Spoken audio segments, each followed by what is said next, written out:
Hey guys, what is going on? I hope you're all doing well and I hope you're having an amazing day, and welcome to another tutorial video. In this video I'll be explaining to you guys how you can use Fallout 4 edit or Fo4edit through Mod Organizer 2, so let's get right into it.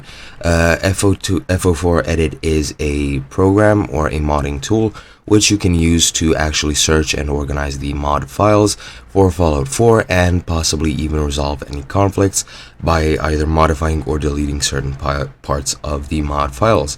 Now, this is a standalone program or a standalone application, and you can use it as such. However, what you might want to do, or what you might even have to do, I'm not sure if this is a must. However, it is definitely an easier way to do this and to make sure everything works perfectly, is to use it through Mod Organizer 2.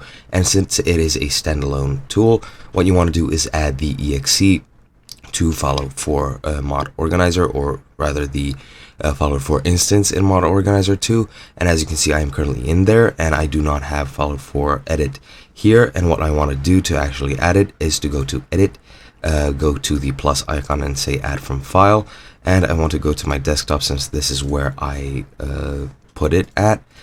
Go to the extracted file which you've downloaded from Nexus, and you will see quick auto clean and the standard exe. What you want to do is click on the standard exe and click open. It will be titled Fallout 4 edit. You can rename it to whatever you want. Just click apply and click OK, and it will be added here. Just select it, click run, and it should launch Fo4edit like so. It should, yeah, like so. And from now on, from here, you can use Fallout 4 edit as it is supposed to be used. And yeah, that is pretty much it. And I hope you guys enjoyed. I hope you learned something new. If you have any questions, feel free to comment, and I'll be seeing you guys in another video.